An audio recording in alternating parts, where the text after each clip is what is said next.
5월 27일 코로나 사태 이후 처음으로 첫 단체 관광객이 이스라엘에 입국하였습니다. 미국 신학교에서 공부하는 신학생 12명으로 구성된 첫 단체 관광객은 이스라엘 관광부 장관의 환영을 받으며 입국했고 예루살렘과 나사렛 국립공원과 다른 기독교 유적지를 방문할 계획입니다. 이스라엘에 가려는 관광객은 비행 중 코로나 PCR 검사에서 음성 판정을 받았음을 증명하는 서류를 제출해야 하며 벤구리온 공항에 착륙한 후 공항에서 다시 한번 코로나19 진단 검사를 받아야 합니다. 또한 코로나19 항체 보유 사실을 증명하기 위해 숙소에서 혈청 검사를 받아야 하며 결과가 나올 때까지 격리 생활을 해야 합니다.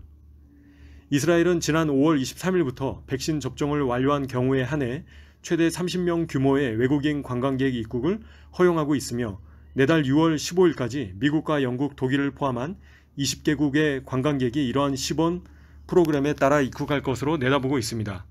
7월부터는 단체 여행객 규모를 늘리고 개인 관광객 입국을 허용한다는 계획입니다. 5월 27일 47개국으로 구성된 UN 인권이사회는 최근 이스라엘과 가자지구 하마스 테러 단체의 무력 충돌 중에 발생한 인권 침해를 조사할 상설위원회 구성을 결의하였습니다. 이슬람 협력기구 소속 국가들은 이스라엘과 가자지구, 요단강 서안지구에서 발생하는 인권 침해에 대해 감시하고 보고할 상설조사위원회의 구성을 요구하였으며 처음으로 구성이 가결되었습니다. 바첼레트 UN 인권 최고대표는 이스라엘군이 11일간 팔레스타인 하마스와 군사적으로 충돌하는 동안 전쟁 범죄를 저지를 수도 있다고 밝혔습니다. 이에 대해 네타냐후 총리는 이는 뻔뻔한 반이스라엘 강박이며 하마스를 눈가림하는 처사라고 비난하였으며 주 제네바 이스라엘 대표부 대사와 주 제네바 미국 대표부도 즉각 유감을 표명하였습니다. 이에 반해 팔레스타인 자치정부와 하마스는 자신들의 행동은 이스라엘에 맞선 정당한 저항이라면서 인권이사회 결의를 환영했습니다.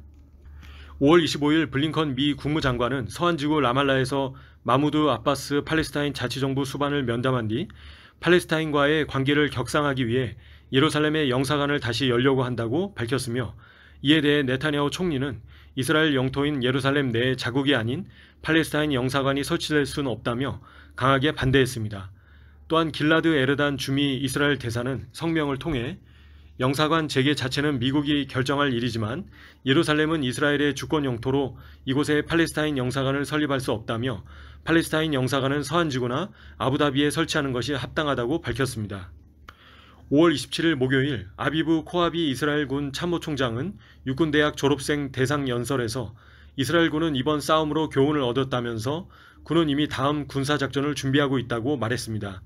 또한 이스라엘 국방부 고위 관리들은 휴전을 매우 불안정한 것으로 간주하며 다시 이스라엘 팔레스타인 분쟁으로 악화될 수 있음을 경고했다고 현지 뉴스 매체는 전했습니다. 이러한 발언은 하마스 지도자인 예히야 시나르가 5월 26일 외신과의 인터뷰에서 하마스는 이스라엘을 결코 인정하지 않을 것이라며 예루살렘을 두고 다시 싸울 준비가 됐다고 말한 뒤 나왔습니다.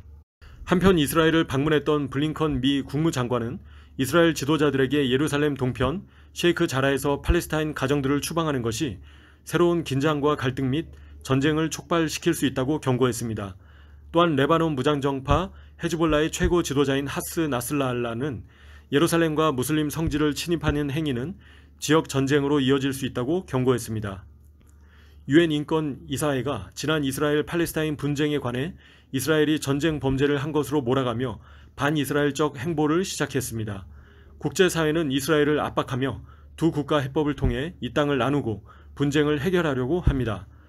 반면 이집트가 장기적인 휴전 회담을 위해 이스라엘과 팔레스타인 자치정부 하마스를 카이로에 초청하였으나 여전히 현지에서는 증오 범죄가 일어나고 있으며 이스라엘과 하마스 간의 군사 긴장은 지속되고 있습니다. 이러한 불안한 상황 가운데 예루살렘이 무거운 돌이 되어 그것을 드는 자는 크게 상할 것이라는 성경의 예언의 말씀이 떠오릅니다. 계속해서 이스라엘과 예루살렘의 안전과 보호와 평안을 위해 기도 부탁드립니다. 앞으로 이스라엘 팔레스타인 분쟁이 예루살렘을 두고 언제 다시 촉발될지 모르는 불안한 상황 가운데 사람의 생각이나 이성적 판단이나 인본적인 그리고 인권을 논하는 것이 아닌 푸른 마르고 꽃은 시들어도 오직 하나님의 말씀은 영원히 서 있는 것을 기억하며 성경에 기록된 예언과 언약에 따라 주님의 높으신 뜻과 계획에 따라 주님께 정렬하는 나라와 민족과 교회와 믿는 자들과 개인들이 일어나도록 기도 부탁드립니다. 감사합니다. 이스라엘에 관한 여호와의 말씀의 경고라. 여호와 곧 하늘을 펴시며 땅의 터를 세우시며 사람 안에 심령을 지으신 자가 가라사대 보라 내가 예루살렘으로 그 사면 국민에게 혼치케 하는 잔이 되게 할 것이라. 예루살렘이 애워싸일 때에 유다에까지 미치리라.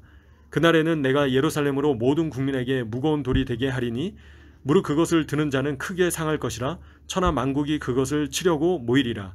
스가랴 12장 1절에서 3절 말씀.